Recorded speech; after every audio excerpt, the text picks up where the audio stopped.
welcome back to the Citizen channel. Hope you're all staying safe and well. And yes, another little excerpt from a book, Treble trying Vincent Kompany. How about that? One of the sort of newish sort of books that I've been reading. A lot of older ones, of course, but an interesting. Of course, it's the inside story of City's greatest ever season. Sure it is. Winners. That's what we got on the back there. Winners. So obviously, Mr. Vincent Kompany looks back, of course, with the help of Ian Cheeseman, the wonderful Ian Cheeseman. And what took my eye, obviously, I've read through most of this book now, and of course, it's a look at that season.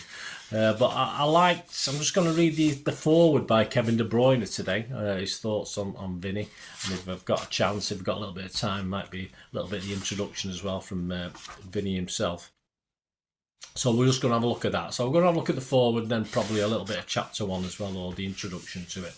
So Treble trying Vincent Kompany, still, incredibly cheap on various websites. So if you want it, go out and get it, guys. Please, if you are new to the channel, I do lots of stuff, City past, present, everything in between, and as long as I can keep going. So great to have you on board the Citizen channel.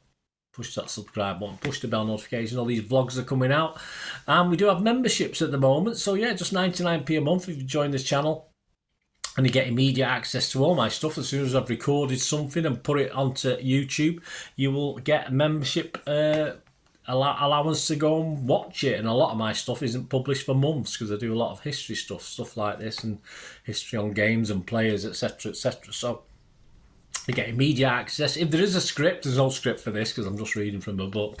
But if there's a script, say on a favourite player you've got or one I've covered in the past, if I've got the availability of the script, you can ask me for that as well, and I can send you a hard copy if you like your history like me, and you can use it to your own content, whatever you want to use it for. Say for your own information, it might be a player who's left City and you're just interested in him. You want to.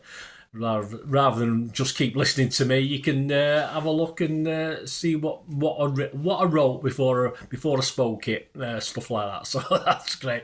So if you want to say 99p a month, guys, it's much appreciated.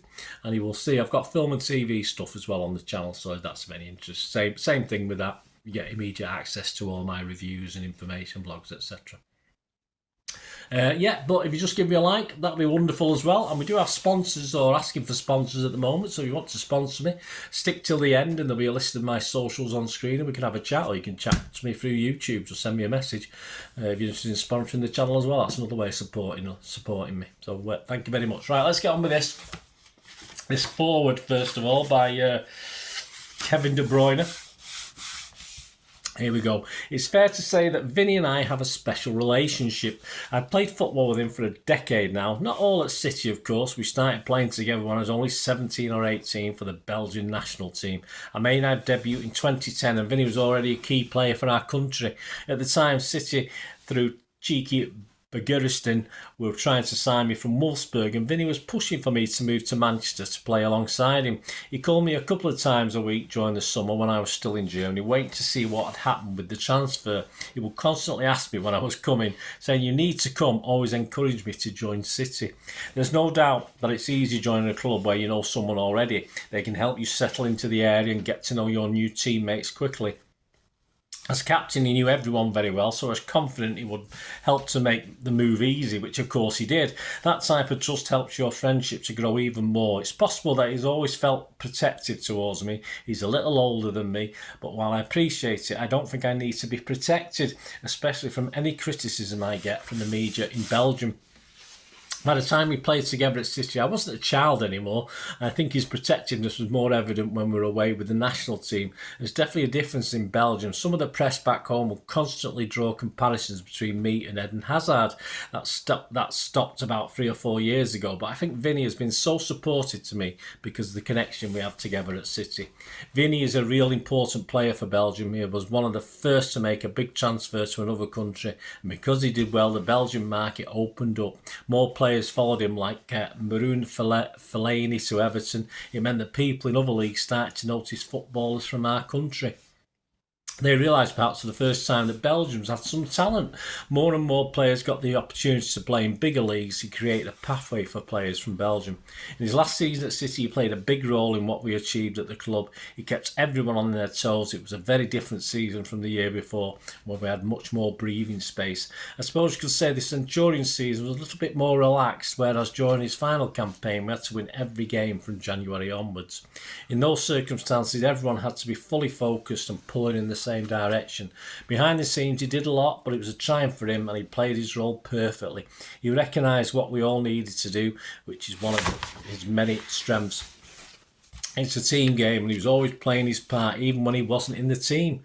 But of course, during the last couple of months, he played in all the games. He contributed massively on field too.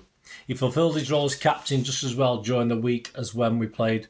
Vinny is a wanderer. He's always here, there and everywhere, always moving, talking and interacting with people. I know he did lots we weren't aware of. I'm sure there were many occasions when he talked to people on our behalf, making important points, and we wouldn't even notice.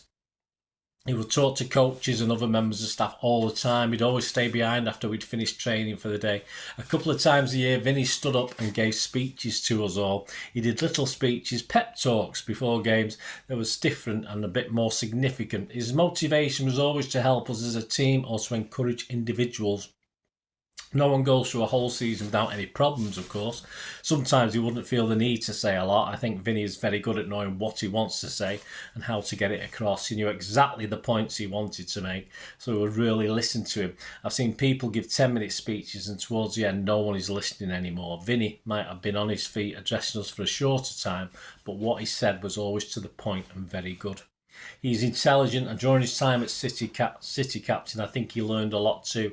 I suspect that during his first few years in the role, he wouldn't have addressed his teammates like he did at the end of his time at City.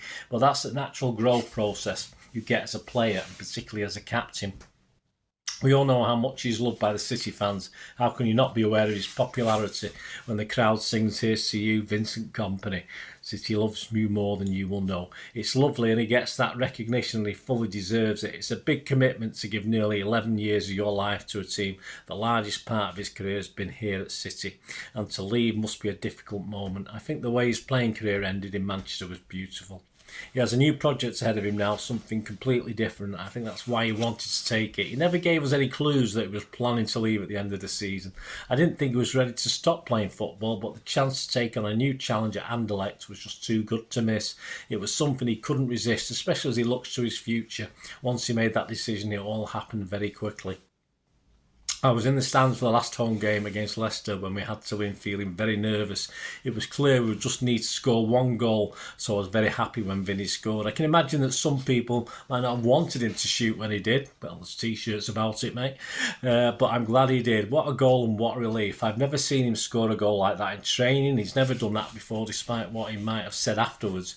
As we walked around the pitch after the game, I became aware that Vinny was crying. I'd never seen him that emotional in his mind. I think he'd already made the decision to leave City after the final game of the season, which was clearly why he was so emotional. None of us knew that at the time, but looking back at how he was and what happened that day, you can understand what was going on. Vinny was a crucial player for us during all those games he played in towards the end of the season. He was a great leader, but it's much more than that. The way he performs, showing that he can still do it at the very highest level game after game, I think that was a huge positive for him. He didn't leave City because he had to or because he dropped below the level required. He just knew the time was right and he wanted to do something different. The treble was incredible for Vinny, for City, for the fans, for all of us. I know he had some personal problems with injuries, but the success, the trophies, what we won the last season, the season before, has been amazing. When you come to City, you want to win trophies, but to win 6 trophies in such quick succession is a lot. I have 7 winners' medals now from my 4 years, so it means that we are doing well, and hopefully it will continue to do what we did last year. Should not be underestimated. It was very difficult. We might go a little bit better, mate. Vinny is a very smart and passionate man. He's got a lot more to do and to achieve in his career. He never sits still. I hope his time at Anderlecht will be just as successful as it was at City. I've told him to keep a place in his team for me in this year or 7 when I'm finished here. Joking apart, I hope everything goes well for him. He has helped me along in certain aspects of life and I learned from him without him even knowing. I think he was and is a very good example of how to conduct yourself as a man and a player. He does great charity work too, which is very important to him. As footballers, it's important to be good human beings too, because if you're not nice within a short space of time, there will be clashes within the squad.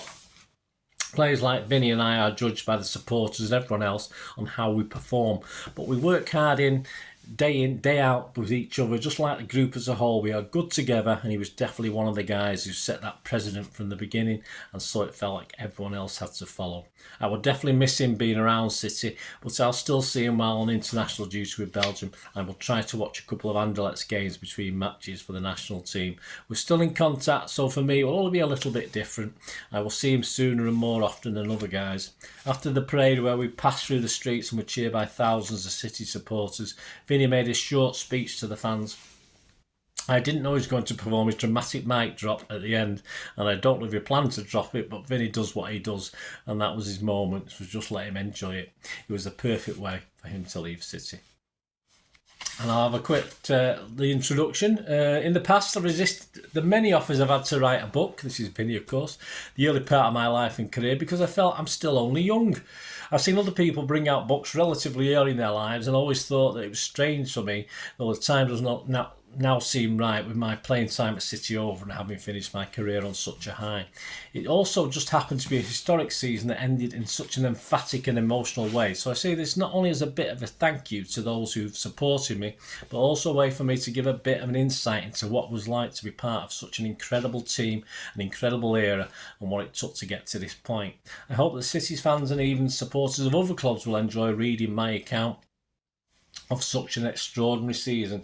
At the start of the campaign, I believed the 2018-19 season would be very special. I really did, particularly because I felt the previous year, the Centurion season, we had been a bit unlucky despite what we achieved, but I did think we got better and better as the season went along. Things culminated with a record-breaking 100 points as Gabby scored the late goal at Southampton on the last day of the season. This is the story of my last season at City. It finished in the most perfect way, winning every domestic competition, starting with the Community Shield in August and ending with me lifting the FA Cup at Wembley in May 2019.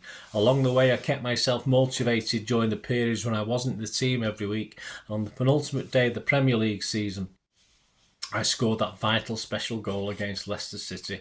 I'll talk about the friendships we've built in the team, what has made this group of players so unique. I hope you enjoy looking back on my last amazing season as much as I've enjoyed going back through the year and remembering the special times I've enjoyed with players, management, coaching staff and everyone at the club, especially the fans. I've been so grateful for your support. Thank you from the bottom of my heart. Just a little bit of Chapter 1, August 2018. Let's take you back to that for a couple of minutes. The season started for the club with a trip to the USA, but I didn't travel with the squad that represented City in the States, as I've been playing for my country Belgium at the World Cup in Russia. I made the decision along with Kevin De Bruyne and England lads and Benjamin Mendy to return to training in Manchester early. I think I had 7 days holiday in total after the World Cup, something like that, and we could have taken 3 weeks off, but we're all hungry to get back into it. There have been 3 games in the USA which resulted in defeats against Dortmund and Liverpool in Chicago and New Jersey before a win against Bayern Munich in Miami to round things off. Pep Guardiola rang me while I was in Russia at the World Cup. In fact, he rang all the players, Kevin De Bruyne, Kyle Walker, John Stones, everyone who was out there. He gave us messages of congratulations, of course. It was great to receive a call like that. But now I'm a manager, I fully understand what he was thinking.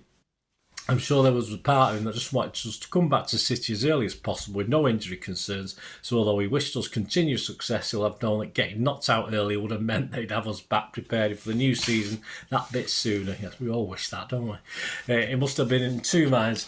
I have no doubt he was genuinely pleased for us too, but clearly he wanted his squad back as soon as he could. When he spoke to us, the others will confirm this, he asked us our thoughts on the new season with City, to whether we wanted to come back quickly or extend our holidays. I think most of us were keen to return, but one thing we all agreed on was that we thought Kevin would benefit from a bit more of a break. Kevin agreed and was very straightforward about it himself, telling Pep he felt he needed longer to recover from the physical and mental fatigue he was suffering, which was completely understandable, so he didn't come back quite as soon as I did. The rest of us wanted to come back and play in the Community Shield game, for which we knew we had to be at full strength. I felt it was important for us to win that game. It wasn't that we doubted the rest of the squad could win without us, but we believed we would have a better chance if we were available too. It was a fairly young squad that had travelled to the US, though it did include our summer signing Riyad Mahrez, along with Joe Hart and Alexander Zinchenko. The second game of the tour was at New Jersey's MetLife Stadium, by which time Bernardo Silva had joined up with the squad. The final game was against Bayern Munich and Miami, and Bernardo was already showing signs of the form that would be so crucial to the team in the coming months by scoring twice. There were only pre-season games, but it was encouraging that the team finished off their preparations for the real games with a win and a good performance. Although I was aware of what was happening in the games out there, to be honest, I was just focusing on trying to earn a place in the starting 11 for the Community Shield against Chelsea at Wembley. We all respected Maurizio Sarri, the new Chelsea manager, from his time at Napoli, where they'd given us 2 tough games in the Champions League, and so we knew it would take something special to go back and beat his new team in the Community Shield. I remember as I returned from my mini break that I was really intent on observing how everyone, the players, the manager, the fans, were going to react after winning the Premier League so convincingly the previous season. Right after winning our other league titles, I remember noticing how poorly we prepared for the following campaign. It wasn't that we as players didn't want to win anymore, it's just that there seems to be something inside every human being that changes after a big success, which is understandable. The tendency is to be more relaxed. That feeling comes from knowing that what you've achieved. When you get to a certain level, you can get into a comfort zone that you don't want to be in, because the other guys, your rivals, your opponents, could then want it more than you. That's not how or why we became successful in the first place. And then it obviously goes on to touch the Community Shield and goes through that wonderful season. So great book, Treble Triumph, Vincent Kompany. If you've not got this, guys, you can hard copy this, and I got it cheap as chips as well. So yes, just a great book, just a great memory of the season as well, and a little bit more about Vinny's thoughts and feelings constantly through it, and great work by Ian Cheeseman, of course, who helped put this thing together. Well, there you go, guys. Hope you enjoyed that. Let me know any memories you've got of Vinny of that season, even. Yes, it's been surpassed a little bit, hasn't it, since then? But in a way, because even that this treble was unique. We've done a treble that probably wasn't unique, so it might not be quite as good, but I don't think we think like that, do we? But wonderful. And of course, as I'm recording this, Vincent Kompany's just taken over at Bayern Munich. KDB's still knocking along, so who knows what's going to happen. Thanks for watching, guys, and thanks for listening. Any memories, let me know. It'd be great to hear them. Until we meet again, only ask one thing, don't I? Please stay safe, everyone, especially you Blues, and come on, City. Bye for now.